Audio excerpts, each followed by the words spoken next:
Conquering Mount Scrapper with Brenda. I'm Brenda, and we're here with my second episode of Back to Basics. Yes, there's only going to be 3 episodes, so I'm kind of excited that Donna from Handmade by Ying with Donna had asked me to join the Back to Basics group. She's assembled a really cool team. Now, before we get into the actual sewing of Double Cross, let's talk about our shout-outs. And the shout-outs are going out to the other individuals in that group. Like, wow, do we have a really solid lineup.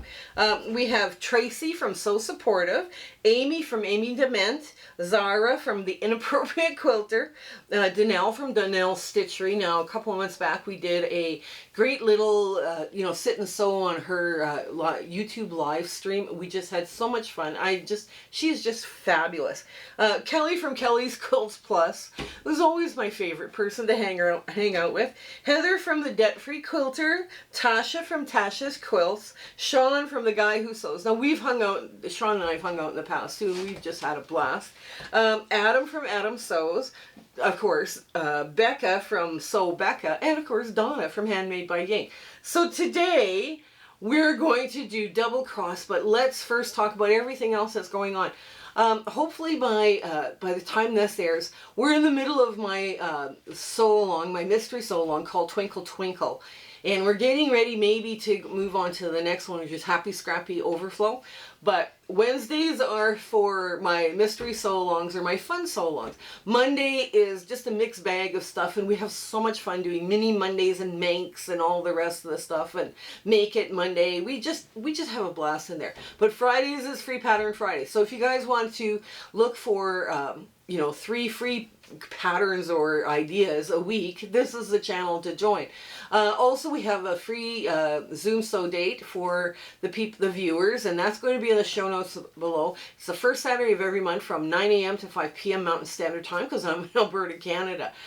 Making comments, thumbs up, share, like, subscribe. Hype now is new. Hitting that bell. That helps all of us move forward and give our videos a chance for other quilters to see. So if you want to help us out, like all the people that were part of the shoutouts and all the people that are listed below in my description box, please, make comments, thumbs up, blah, blah, blah.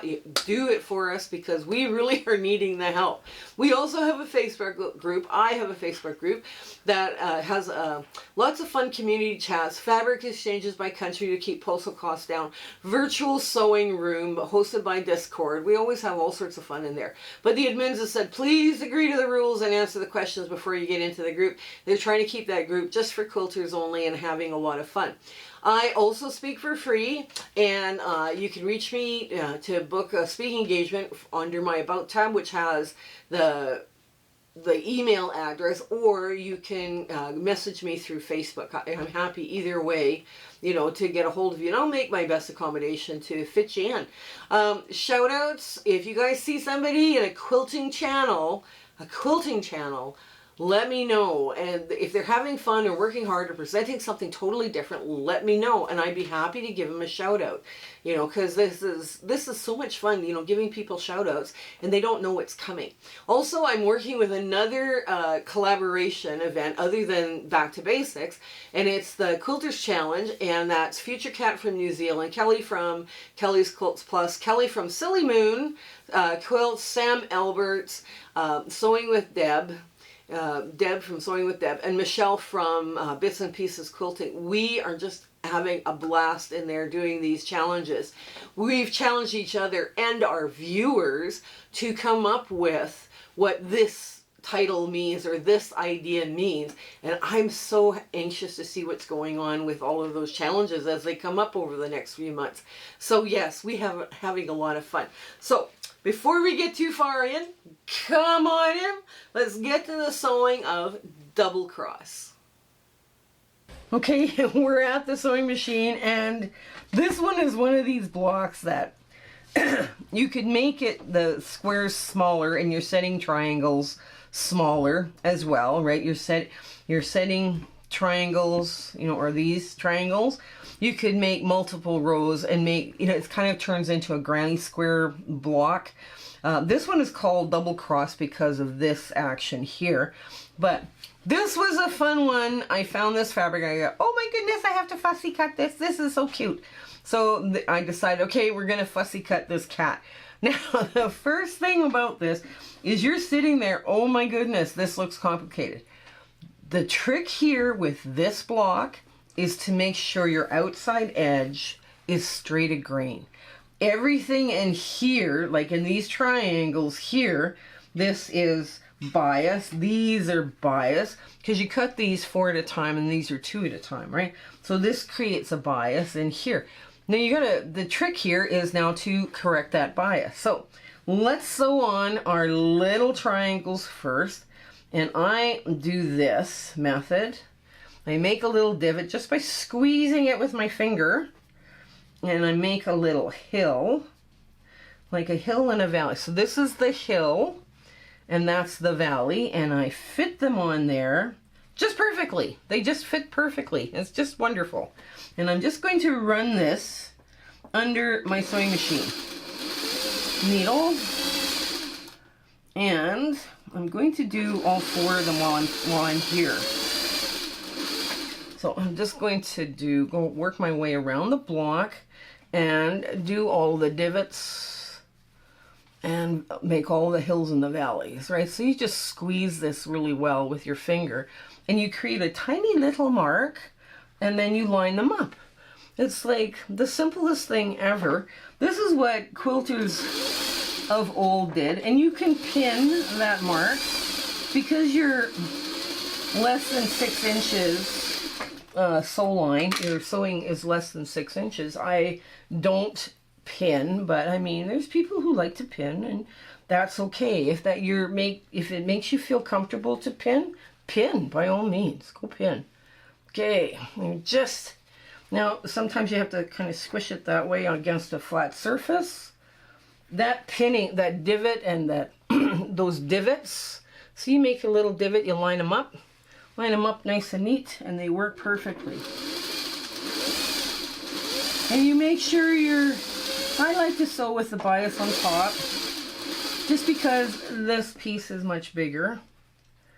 And I kind of worry sometimes what the bias is doing, but I guess that's bias on the bottom. I guess that's what people do, is bias on the bottom. Okay, there, just like that. Flip that over, and it actually nests itself, kind of thing, because they meet together, right? They meet together, that divot. So yeah, just put that in. Okay, now,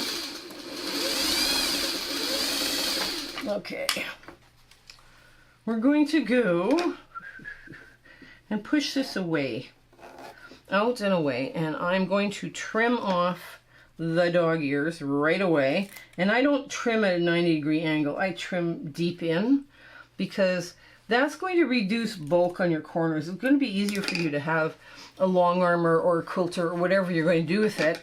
It's easier to quilt because you haven't got all that bulk right at your corner, right? Because you're going to put other pieces to this. And here, it's real quick, real simple. There, and I'm just going to put that there, that there. Ugh.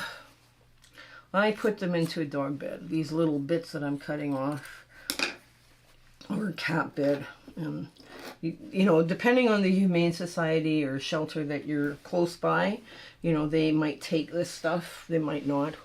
Not sure. I'm not guaranteeing that all of them will, right? Okay, so I just flipped this over, and now I'm going to sew from here down. There.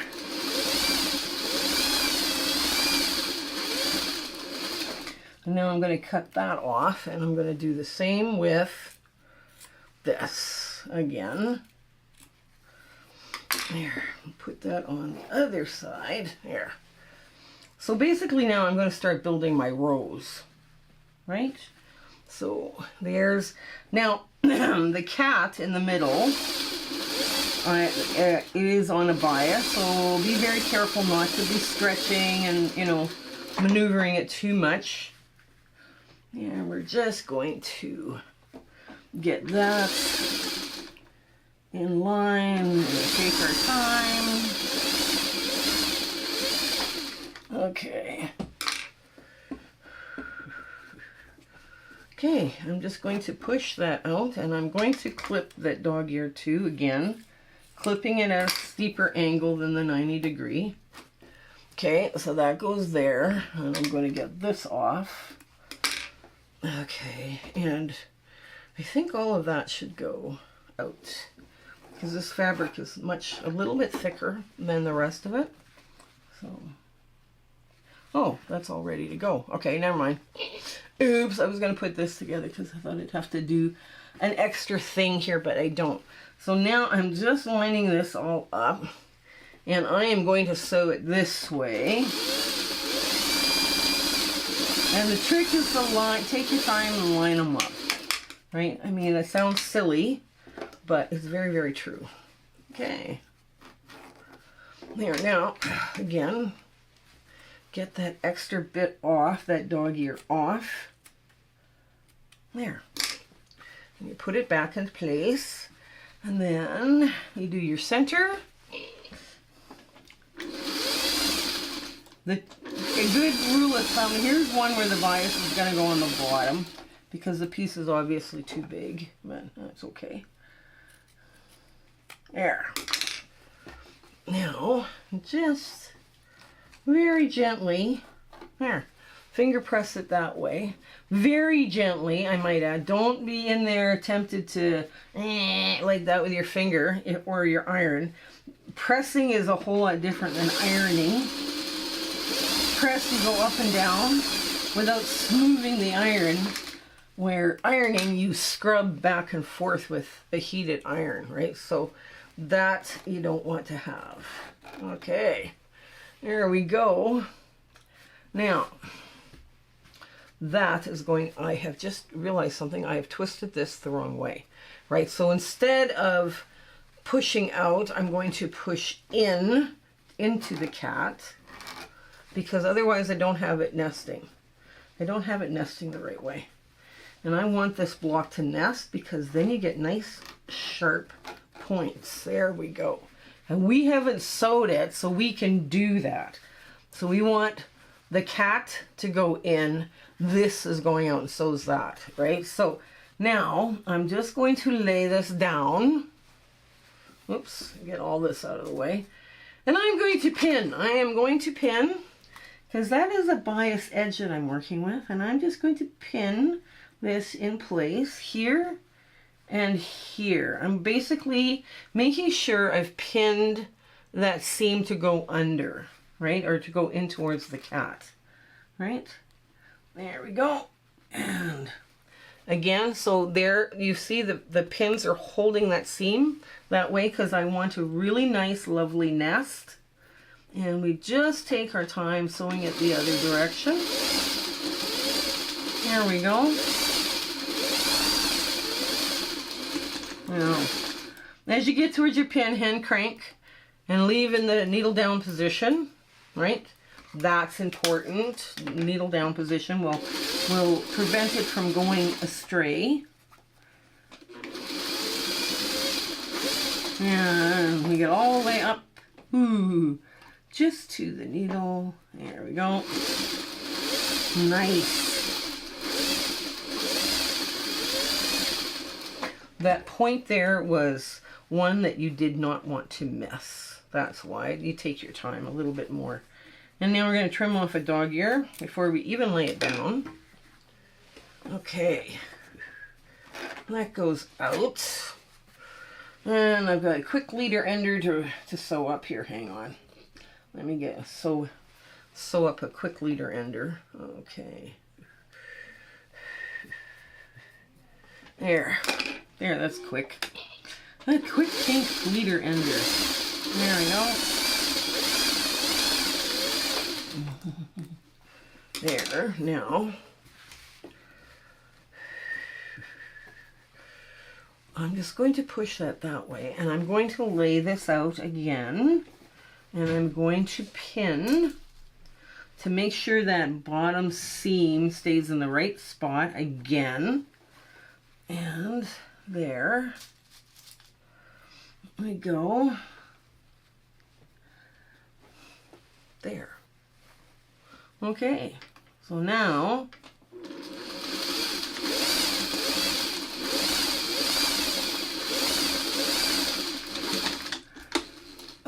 there. Take your pin out, let the needle down. Okay, oops. Hand crank up close, boom. Needle goes down, and that comes off. Okay, and now you make sure this is all lined up perfectly. Perfectly lined up. Now, another leader ender, of course, because, wow, you can't just leave these leader enders around, right? Because, yeah, we have a bunch of leader enders we gotta move through. But that's okay. They're nice to have crumbs together. You just sew them together, sitting on the side, so that's lovely. Okay, now, we have this, there's all sorts of dog ears, so let's get the dog ears off first. Okay, let's get that all off. And here. And there. There. And there. So, we've got this. Now, in order to make this lie flat, let's flip this over. Because we can pop open these if we wanted to make it lie flat. Or we could just continue with pushing this away. And I think pushing it away is probably the way this is going to lie flattest. So you're going to just push this away with your fingernail. Remember, these triangles are biased right here. Don't be too rough. Don't manhandle them too much. And this there, this is bias. And there we go. So now with this, we need to probably give it a good press. And we've got some pretty great corners here with a good, 1/4 inch all the way around. So let me give this a really good press. And basically here, let's just go over the iron ply. We went out, and then we went in, and then out, right, at the corners. So let me give this a good press with a clapper and everything, get it nice and flat and just lovely. And we'll get back here for our ta-da moment. Okay, here's our ta-da moment for double cross. This one incorporated a lot of fun things. We have two different kinds of setting triangles, and it's very important. Now I'm going to try and get a document together about setting triangles, like the corner ones and then the side ones. It's very important that they all stay straight at grain, because this way you have a really nice finish on your block, and it can go up against pretty much anything. We did play a little bit with the fussy cutting, and I've got a dark, a medium, and a light in this block, but this is not low volume, right? It's light. So we played around with these colors as well. And I do, like I said, I do love that little cat. I saw that print and I was like, that's mine. It's got to come out and play. So we had some fun today too. I do hope you give double cross a try and other blocks like it as well, because these blocks are all on point and they're just a lot of fun to work with. You've seen the granny square quilts. This is what this is, right? So this one could be a lot of fun. Anyways, I hope you stay well and take care until we see each other again. Okay, bye! My husband and I would like to thank you for all of your support and watching our videos and sharing and liking. It has just been, you've put us on such an amazing journey and we are having so much fun. I hope everything is going so well in your life and, you know, your 1/4 inch is perfect. Everything is working out for you. And we're just so happy to be part of your life and you having, like I say, you're watching us. I was just so thrilled that you're doing that. So I want to say goodbye and I want to thank you with all my heart. Okay? Take care. Bye.